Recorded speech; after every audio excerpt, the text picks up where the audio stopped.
Hello, everybody. My name is Jenny, and I'm on the HCG diet.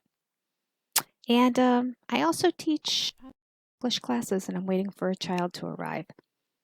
With the coronavirus and these kids having been quarantined, many of them, depending on where they live in their house, they definitely haven't been to school since January, but some of them literally aren't allowed to leave their house, and food is being delivered to them, depending on what part of China they're in. Anyway, a student no-show is very rare right now because they've got nothing to do and they're going bonkers. Although, here's the good news. One of my students said next week they're going back to school. So, as we in America, I don't know where you live, but in Ohio, all of a sudden all the colleges have gone to online for the next month, which takes us to April 15th, and my daughter's last day is like the 28th or something like that. So most likely they're just going to not have classes the rest of the year. Kids can go home and do things online, at least for now. Although my daughter's an RA and she has to stay on campus. But that's okay. They're going to make the best of it and have a good time. All right, so why do I say all this? Oh, I say all this because we're 8 minutes in and my student's not here. So I thought I'd do a quick video. Don't have time to do a long one, but I have that little paragraph that I was going to share with you the other day, and I'll do that today. Let's start off with numbers. Today I got on the scale. It said 158.9, which is a loss of 0.4. So I'll take it. That is an average loss of a half a pound a day over the last 2 days. I lost 0.6 yesterday, 0.4 today. The fact that I'm losing a little bit less each day makes sense because prior to that I had a loss of 1.1 and 1.2. So we just can't keep going in this direction for too long before things start to even back out again. Although that being said, those laxatives are still kind of working. Every day I've had a bowel movement. That's not usual for me and certainly not usual on this diet. And I can tell that it's just from taking those laxatives a few days ago. So things are still clearing out.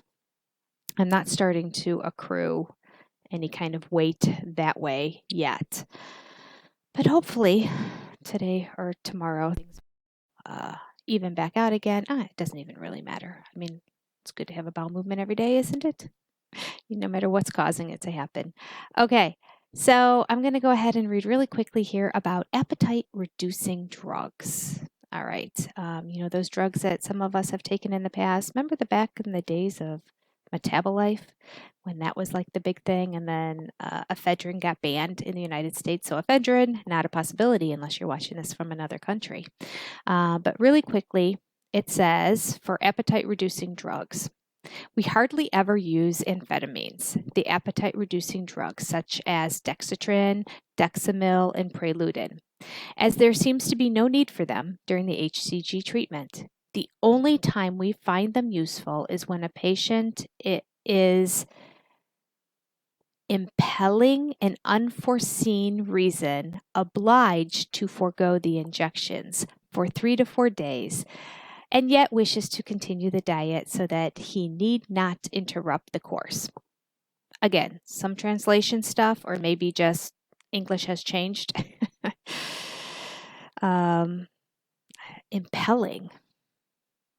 Okay, anyway, basically he's saying you don't need to do any kind of appetite reducing drugs on this diet. There's no need for it. The HCG has it naturally in there, and I can attest that this is absolutely true.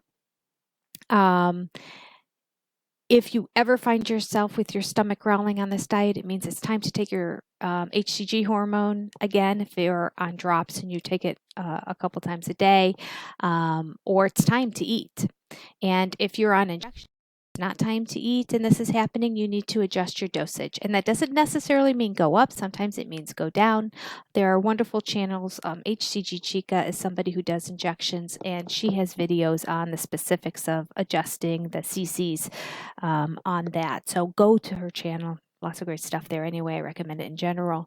And find information there on injections because I don't do the injections. I can't speak to them. But basically he's saying there is no need for you to be doing any appetite suppressant because it's natural part of the diet. Now, in the event that you have to go a few days of not being on the hormone for whatever reason, then in that case, you might need it if you're going to stay on the 500 calorie diet. But I would just readjust in that case. If you're going off the hormone for 3 or 4 days, why? I would think that it's going out of your system after 2 days. So therefore, you need to up what you're eating anyway. So I don't know that it's safe necessarily to just go off for 4 days and take an appetite suppressant to get through and continue to eat for 500 calories. Does that make sense? So I would look at maybe you just need to take a little break. Maybe it's time to finish this round for a bit. Wait a few weeks and start back. I don't know. But maybe up your calories a little bit and take an appetite suppressant with it together. That would be the happy compromise here, wouldn't it? All right. Yesterday, I ate a lot more than I had the days before because I've basically just been having one meal. Now, I had less chicken left over in that bowl, as I said before. I just ate it straight out of the bowl. For some reason, I just was in the mood to have it and have it right away, and I just wanted the chicken. I wasn't in the mood for cutting up the lettuce.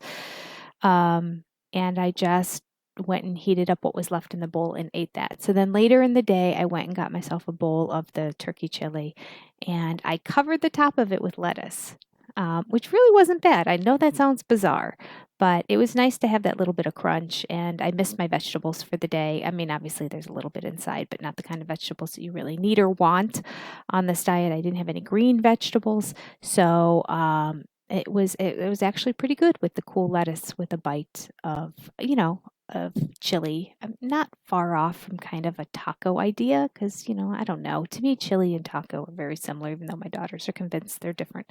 I'm not even convinced, they're probably right, but even though they tell me they're completely different foods, in my mind they're a spicy meat with a red base sauce, so they seem the same. Okay, so that's what I ate yesterday. So I ate it 2 different times, which I have not been doing on this diet at all. And I'm trying to figure out why, and I don't remember, but I need to get going and probably end this video soon in case this lovely little Adela shows up for me. That's that. I am on day 15 and down 14.7 pounds. And you know what? I was thinking also that I normally never do just P2 weight because that's post-loading and it's skewed data because you just loaded for 2 days and now you're going to weigh yourself and then say you lost weight. Not really, because essentially prior to loading, whatever I gain in those 2 days of loading, I lose in the first 2 days of dieting. So it's like gain 4 pounds, lose 4 pounds. And then I feel like by day 3 of P2 is when I'm really starting to truly lose weight from before starting the HCG diet in its entirety.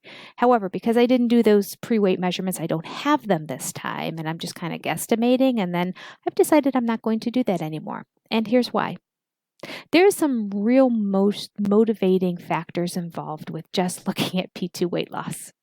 To see still that I'm, halfway through and I'm on day 15, I've lost 14.7 pounds, makes me want to be good today.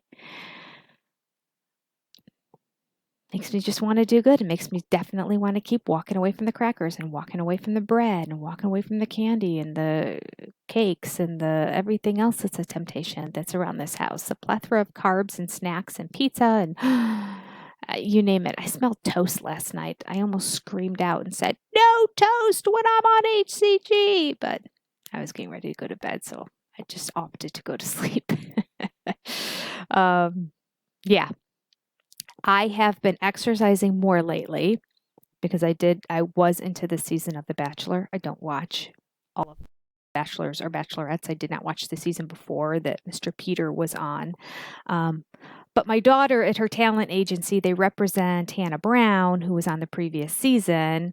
And so she was talking about that because she's involved in the department that, the other day, she's like, I walked by Hannah Brown. She was meeting with my friend Stephanie in her office. So, who is her a partial agent. Anyway, it's neither here nor there.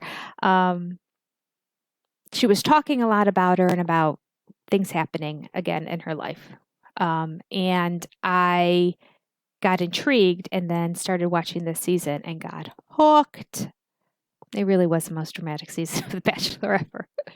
So yesterday was a 2 hours and the day before was 2 hours, and I was on the treadmill for the entire time. Now, I fast forward the commercials, so I was on the treadmill for like 75 minutes, but still, it's a lot longer than I normally am. And yesterday I felt it after I finished my classes and I got up and started walking. I'm like, why are my legs sore? Maybe this is that whole you're losing weight and fat around the muscle thing. And then I remembered I was on the treadmill longer than usual, and did it again. So once I get up from these classes after sitting here for a few hours, I think I'm going to be sore again, which is a good feeling. I like it. So you can do some mild exercise on this diet and it's okay. All right, I'm going to leave it at that. Boy, was this all over the place. We talked about lots of different things here, didn't we? What to eat, what not to eat, how to weigh yourself, how not to weigh yourself, what to eat. Hannah Brown. All right. Mindless television. I told you I watch mindless television when I'm on the treadmill. It's just nice to not have something really intense you really need to focus on when I'm on the treadmill so that I can kind of think of other things, answer emails, texts, and keep going and have something that is still entertaining in just sort of a sensational way, knowing that, you take it all with a grain of salt. All right. Love to you all. Keep the course, and I'll see you tomorrow on day 16 to see how we're doing. Okay, take care. Goodbye.